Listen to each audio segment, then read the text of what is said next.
ആദർശ് രാവിലെ ഓഫീസിൽ പോകാൻ നേരത്ത് ഒരു ഫയൽ കാണുന്നില്ല. ആദർശ് അങ്ങനെ മുറി ആകെ തപ്പി നോക്കുന്നുണ്ട് കേട്ടോ. എന്നിട്ടും ആ ഫയൽ കാണുന്നില്ല. ആദർശ് ഓർക്കാണ് ഇത് എവിടെ കൊണ്ട് വെച്ചു, ഇവളുടെ ഒരു ഒതുക്കിപ്പറക്ക് ഓരോ സ്ഥലത്താണ് കൊണ്ട് വെക്കുന്നത്. അപ്പോഴേക്കും അങ്ങോട്ടേക്ക് നയന കോഫിയായിട്ട് വരുന്നുണ്ട്. അല്ല ഇവിടെ വെച്ച് എൻ്റെ ഫയൽ എന്തെങ്കിലും ചോദിക്കുമ്പം ആദർശിട്ടാ ഞാൻ എടുത്തില്ല, ഇവിടെ എവിടെയെങ്കിലും കാണുമെന്ന് പറയുന്നുണ്ട്. അങ്ങനെ ആദർശ് എല്ലായിടത്തും നോക്കുമ്പോഴേക്കും ഒരിടത്തും കാണുന്നില്ല കേട്ടോ. അങ്ങനെ നയനോട് ദേഷ്യപ്പെടുന്നുണ്ട്. അങ്ങനെ നയന കോഫിയും കൊടുത്തിട്ട് നയന അവിടെ നിന്ന് ഇറങ്ങിപ്പോവാണ്. അങ്ങനെ തലകാണിയുടെ അടിയിൽ അങ്ങനെ വെച്ചിട്ടുണ്ടോ എന്ന് അറിയാൻ വേണ്ടിയിട്ട് തലകാണി ബെഡൊക്കെ പൊക്കി നോക്കുമ്പോഴേക്കും ആദർശ് ആ ഒരു കാഴ്ച കണ്ട് ശരിക്കും ഞെട്ടിപ്പോകുന്നുണ്ട് കേട്ടോ. ആദർശ് കിടക്കുന്ന ബെഡിൻ്റെ അടിയിലായിട്ട് തലഭാഗത്തായിട്ട് ഒരു നാരങ്ങ ഇങ്ങനെ പൂജിച്ച് വെച്ചിരിക്കുന്നത് പോലെ ആദർശിന് തോന്നുന്നുണ്ട്. നാരങ്ങ പോലെ എന്തോ ഒരു കവർ ഇങ്ങനെ തോന്നുകയാണ്. അപ്പം ഞങ്ങൾക്കൊരു സംശയം വരും, അതെന്താ ചളങ്ങിപ്പോയില്ലേ ആദർശ് കിടക്കുമ്പോൾ എന്ന്.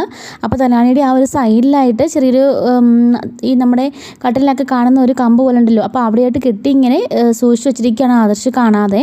അപ്പോൾ ഇതെന്തായിരിക്കും ഈ കവറിനുള്ളിൽ, എന്താണ് ഈ സാധനം എന്നറിയാൻ വേണ്ടി ആദർശ് പൊതി അഴിച്ച് നോക്കുമ്പോൾ അതിനകത്ത് കുറച്ച് പൂക്കളുമുണ്ട്, ഒരു നാരങ്ങയുണ്ട്, അതിനകത്ത് ഇങ്ങനെ കുങ്കുമം തേച്ച് വെച്ച പോലെ ഉണ്ട് കേട്ടോ.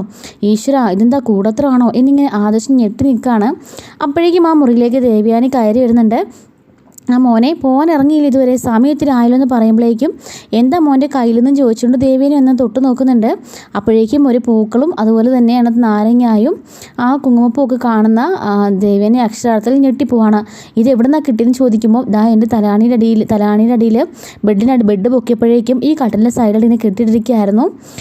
ഇതാരാ ഈ പരിപാടി ചെയ്തത്, അവൾ തന്നെ ആയിരിക്കും, ഇതെന്തോ വശീകരിക്കാൻ ചെയ്തത്, അല്ലെങ്കിൽ എൻ്റെ മോനെ അപായപ്പെടുത്താൻ വേണ്ടി ചെയ്തതാണെന്നും പറഞ്ഞിട്ട് നയനെ വിളിക്കുന്നുണ്ട്. നയന ഇവിടെ വാടി എന്ന് പറഞ്ഞ് വിളിക്കുന്നുണ്ട്. അപ്പോൾ ഈ ശബ്ദം കേട്ടുകൊണ്ട് ആ വീട്ടിലുള്ള എല്ലാവരും തന്നെ ആ മുറിയുടെ വാതിക്കലേക്ക് വരണം. എന്താ ദേവേനി, എന്താ പ്രശ്നം എന്ന് ചോദിക്കുന്നുണ്ട്. എല്ലാവരും വാ, നിങ്ങളെല്ലാം മനസ്സിൽ കയറ്റി പ്രതീക്ഷിച്ച് വെച്ചിരിക്കുന്ന ഒരുത്തി ഉണ്ടല്ലോ ഇവിടെ, അവളെ ഇങ്ങോട്ട് വിളിക്കുമെന്ന് പറയാണ്. എന്താ കാര്യം എന്ന് ചോദിക്കുന്നുണ്ട് എല്ലാവരും. ദാ ഇത് കണ്ടോ, ഇവള് എൻ്റെ മോന് വേണ്ടി ചെയ്ത് വെച്ചിട്ട് കൂടോത്രമാണെന്ന് പറയുമ്പോൾ കൂടോത്രമോ, ഈ സംഭവങ്ങളൊക്കെ നീ വിശ്വസിക്കുന്നുണ്ടോ ദേവയാനി ചോദിക്കുമ്പം എന്താ ആച്ചാ വിശ്വസിക്കാതിരിക്കാനായിട്ട്, പിന്നെ ഇവളത് എന്തിനാണ് കെട്ടിവെച്ചത്, കണ്ടില്ലേ പൂജിച്ച നാരങ്ങായും അതിൻ്റെ മണ്ടയ്ക്ക് എന്തോ കുങ്കുമപ്പൂവുണ്ട്, അതുപോലെ തന്നെ കുങ്കുമപ്പൂ അല്ലട്ടോ കുങ്കുമം കൊണ്ട് എന്തോ ചെയ്തിട്ടുണ്ട്, പൂവുണ്ട്, എന്തൊക്കെയോ ചെയ്തിട്ടുണ്ട്, അവൻ കിടക്കുന്ന തലാണിയുടെ അടിയിലേക്ക് വെച്ചിരിക്കുകയായിരുന്നു എന്നൊക്കെ പറയുമ്പോഴേക്കും നയനയും വരുന്നുണ്ട്. എന്താ ആദർശേട്ടാന്ന് ചോദിക്കുമ്പോഴേക്കും ഇതെന്താ അടിയെന്ന് ചോദിക്കുകയാണ്. പെട്ടെന്ന് നയന ഞെട്ടുന്നുണ്ട്. അത് ആദർശേട്ടാന്ന് പറയുമ്പോഴേക്കും മിണ്ടണ്ട, നീ ഒരു അക്ഷരം പോലും മിണ്ടണ്ട, എല്ലാം ഞങ്ങൾക്ക് മനസ്സിലായി. ഓഹോ, അപ്പം നിൻ്റെ മനസ്സിലിരിപ്പ് ഇതായിരുന്നല്ലേ, നിന്നെ ഒരുപാട് ഞാൻ വിശ്വസിച്ചിരുന്നു, നീ ഇങ്ങനത്തോളാണെന്ന് ഞാൻ കരുതിയില്ല. ഫസ്റ്റ് നിൻ്റെ ചേച്ചി ഗർഭിണി എന്നുള്ള കാര്യം നീ മറച്ചു വെച്ചു, പിന്നെ അതിന് മുമ്പ് നീ മറച്ചിച്ചിനെ വിവാഹം കഴിച്ചു, ഇങ്ങനത്തെ പരിപാടിയെല്ലാം കയ്യിലുണ്ടല്ലേ, ഇങ്ങനെയാണല്ലേ നിങ്ങളൊക്കെ എല്ലാവരെയും വശീകരിച്ചെടുക്കുന്നത് പറയുമ്പോൾ ആദർശമായിട്ട് ആവശ്യമില്ലാത്ത പറയില്ലെന്ന് പറയാണ്. എന്താടി പറഞ്ഞാലും കുഴപ്പം, ഇപ്പോൾ ഇത് കണ്ടുപിടിച്ചുകൊണ്ടല്ലേ അറിഞ്ഞത്, അല്ലെങ്കിൽ ആരെങ്കിലും അറിയുമായിരുന്നോ?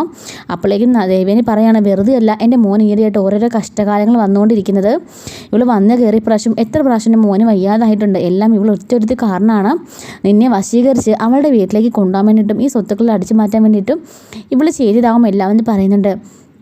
അപ്പോഴേക്കും മുത്തശ്ശി പറയാണ്, ദേവയാനി കൂടത്രത്തിന് മാത്രമല്ല ഇങ്ങനെയൊക്കെ ഉള്ളത്, ഒരാൾക്ക് നല്ലത് സംഭവിക്കാൻ വേണ്ടി പൂജിച്ചാലും ഇങ്ങനെയൊക്കെ ചെയ്യുമെന്ന് പറയുന്നുണ്ട്. എങ്കിലും ആരും പറയാതെ തലാണിക്കരെ കൊണ്ട് കെട്ടിയിടണമെങ്കിൽ അതെന്തെങ്കിലും കാരണമായിരിക്കും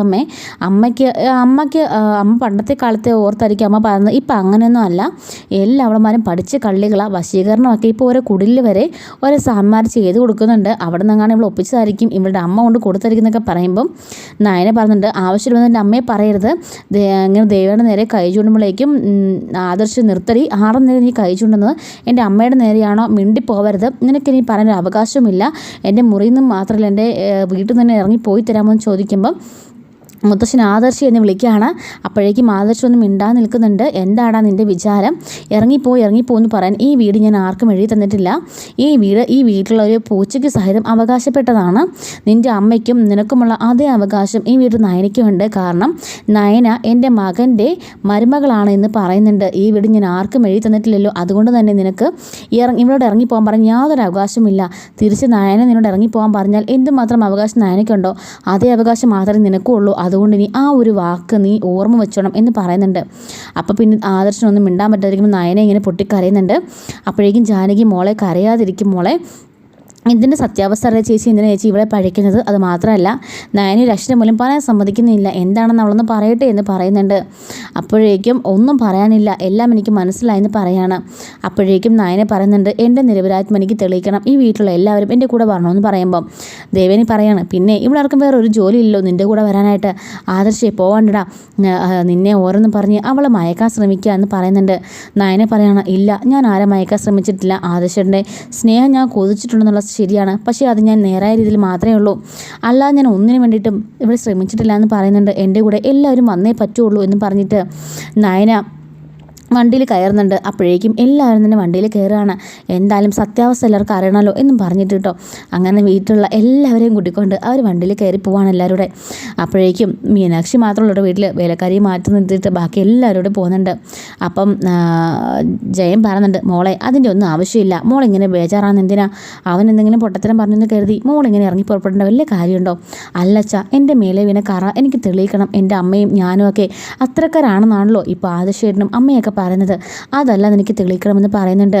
എന്നിട്ട് നേരെ അമ്പലത്തിലേക്ക് പോകുന്നു. ഈ കുടുംബസമേതം എല്ലാവരെയും കാണുമ്പം പൂജാരി ചോദിക്കുകയാണ്, എന്താ സാറേ എന്തെങ്കിലും വിശേഷമുണ്ടോ എന്നൊക്കെ ചോദിക്കുമ്പം വിശേഷമൊന്നും ഇല്ല എന്ന് പറയാണ്. അല്ല, കുടുംബസമേതം നിങ്ങൾ എല്ലാവരും വന്നിരിക്കുന്നു, നേരത്തെ ഇങ്ങനെ വന്നത് താലി വിരിക്കൽ ചടങ്ങിനാ, അതുകൊണ്ട് ഞാൻ ചോദിച്ചതെന്ന് പറയുമ്പം ഒന്നുമില്ല പൂജാരി എന്ന് പറയാണ്.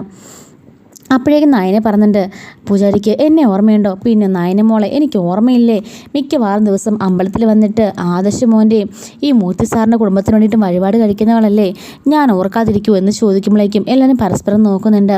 എന്നിട്ട് അവൾ ആ നാരങ്ങ പൊതി ഇങ്ങനെ അയാളെ കാണിക്കുന്നുണ്ട്. എന്നിട്ട് ചോദിക്കുകയാണ്, ഇതെന്തിനാ ഇദ്ദേഹം എനിക്ക് പൂജിച്ചതെന്ന് ഒന്ന് ഇവരോടൊന്ന് പറഞ്ഞ് മനസ്സിലാക്കിക്കണമെന്ന് പറയാണ്. ഇത് തുറന്ന് നോക്കിയിട്ട് അയാൾ പറയുന്നുണ്ട് കേട്ടോ, ഇത് ആദർശമോൻ്റെ അസുഖം മാറാൻ വേണ്ടിയിട്ടല്ലേ എന്ന് ചോദിക്കുമ്പോഴേക്കും ദേവേനിയും ആദർശം ഞെട്ടിപ്പോകുന്നുണ്ട്. അങ്ങനെ പൂജാരി പറയാണ്, ആദർശമോന് എപ്പോഴും ശ്വാസം മുട്ടലും വയ്യാഴികയുമാണെന്നും രാത്രിയിലിടയ്ക്ക് കൂടാറുണ്ടെന്നും ഒക്കെ മോള് വന്ന് പറഞ്ഞ് സങ്കടപ്പെട്ടുവിടുന്ന് കരയുന്നുണ്ടായിരുന്നു.